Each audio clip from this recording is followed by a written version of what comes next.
여러분 안녕하세요. 저는 바보입니다. 여러분밖에 모르는 바보가 아닌.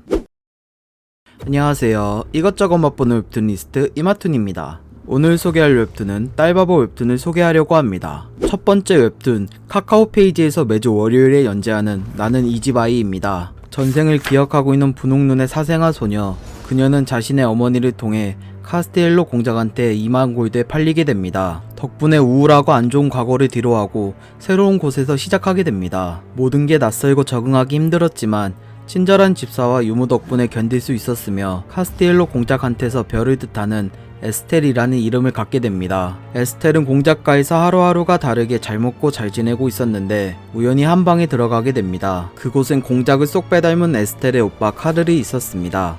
심한 열이 나서 누워있는 카를을 본 에스텔은 누군지 몰랐지만 정성을 다하여 그를 간호하였습니다. 에스텔의 진심 어린 정성과 행동이 통했는지 카를에게 좋은 인상을 남기게 됐고 밤중에 나눈 대화를 통해 카를이 그녀에게 푹 빠지게 됩니다. 그런 사실을 알 리 없던 에스텔은 어느 날 유모가 준 도넛을 먹던 중 불행한 가정을 생각하게 됩니다. 자기가 공작의 자식이 아니라면 여기서 쫓겨나게 된다는 생각을 말이죠. 이를 본 유모는 에스텔을 따뜻하게 안아주면서 위로해줬고 에스텔은 나쁜 생각을 떨칠 수 있게 됩니다. 이렇게 전생의 기억을 가진 소녀이자 카스티엘로 공작의 핏줄 에스텔의 행복한 생활과 카스티엘로 공작가를 딸바보로 만드는 그녀의 이야기가 시작됩니다. 불행했던 소녀가 공작가로 오게 되면서 행복해지는 모습을 볼 수 있는 웹툰입니다. 에스텔의 사랑스러움을 보게 된다면 세간의 평이 안 좋은 카스티엘로 공작가 그녀의 오빠가 그녀에게 푹 빠질 수밖에 없는 이유를 알게 됩니다. 현재 8월 20일 기준 최신화 125화까지 나왔습니다. 두 번째 웹툰 카카오 페이지에서 매주 금요일에 연재하는 아기 황후님입니다. 가족 없이 보육원에 머물던 소녀 아델. 그녀의 소원은 가족을 갖는 것입니다. 하지만 자신을 거둬줄 사람이 쉽게 나타나지 않는다는 것을 알았지만 행복한 꿈을 간직한 채 포기하지 않았습니다. 어느 날 보육원 원장방에 찾아온 귀족은 아델에게 물의 정령이 하는 말이 들리냐는 질문을 하게 됩니다. 아델은 예전부터 들을 수 있었기에 들린다고 대답합니다. 이를 본 귀족은 예언의 아이가 나타났다며 기뻐하였고 아델에게 가족이 생긴다고 얘기하게 됩니다. 하루가 지나자 아델의 가족이 될 알키비아데스 공작가의 가족 아이젠이 도착합니다. 아델은 아이젠과 몇 마디 대화를 나눈 뒤 공작성으로 이동하게 됩니다. 공작성에 도착한 아델은 모든 사람과 환경이 낯설어서 잠을 쉽게 이룰 수 없었습니다. 다음날 아침 공작이 일을 마치고 귀성하는 것을 맞이하기 위해 아델이 마중 나왔습니다. 아이젠은 처음 갖게 된 딸을 어떻게 대해야 할지 물어본 뒤 말을 걸었지만 엉뚱한 대답만이 나왔습니다. 아이젠을 유심히 보고 있던 아델은 그가 상처난 것을 보고 나으라고 귀여운 행동을 보여줍니다. 아델의 행동에 주위 사람은 웃거나 안색이 창백해졌지만 아이젠은 그녀가 마음에 든 것 같았습니다. 이렇게 평생 꿈꿔왔던 꿈이 이루어지게 된 예언의 아기 아델.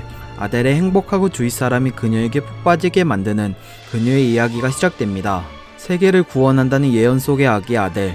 그녀의 천진난만한 귀여움과 뜻밖의 모를 능력이 결합한 아델의 모습을 보게 된다면 그녀의 귀여움에 푹 빠질 수밖에 없을 것입니다. 현재 8월 20일 무료 기준 최신화 16화, 유료 기준 27화까지 나왔습니다. 마지막 웹툰 카카오 페이지에서 매주 목요일에 연재하는 딸바보가 되었습니다입니다. 외삼촌 장례식에 온 주인공 주원. 불편한 친척들 사이에서 얌전히 이야기를 듣던 중 외삼촌 딸의 향후 거처에 관한 이야기를 듣게 됩니다. 하지만 자신의 처지를 생각해 아무것도 엮이지 않고 싶었지만 외삼촌의 딸 연두가 오게 되면서 이야기는 달라집니다. 꼬질꼬질한 옷차림에 씻지 못한 외형까지.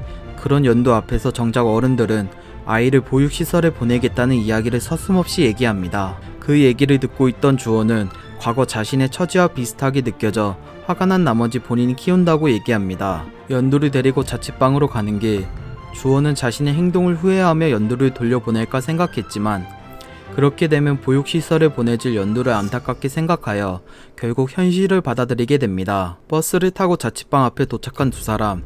주원은 연두와 얘기를 나누며 자신을 받아줄지 내심 고민하게 됩니다. 연두가 과거 트라우마 때문에 가족이 무섭다는 말을 듣게 됐는데 다행히도 친절하고 배려심 있는 주원의 행동 때문인지 연두는 그를 아빠로서 좋다 얘기하고 가족으로서 받아들이게 됩니다. 이렇게 아무것도 없는 25살에 혼자가 된 연두를 맡아 아버지와 딸의 관계가 된 두 사람의 이야기가 시작됩니다. 원래 신작은 30화 이후부터 소개하는 것으로 정했지만 연두를 보고 나서 그 결심은 무너졌습니다. 연두의 말투 행동 하나하나를 보면 딸바보에 입덕할 수밖에 없는 굉장한 파급력을 가지고 있습니다. 그러니 딸바보 웹툰을 좋아하시면 진심으로 꼭 보셔야 하는 작품입니다. 현재 8월 20일 기준 최신화 25화까지 나왔습니다. 이상으로 딸바보 웹툰 추천 마치도록 하겠습니다. 다른 딸바보 웹툰이 궁금하시면 좌측에 보이는 영상을, 다른 웹툰을 소개받고 싶으시면 제 채널에 들어오시는 걸 추천드립니다. 빠빠.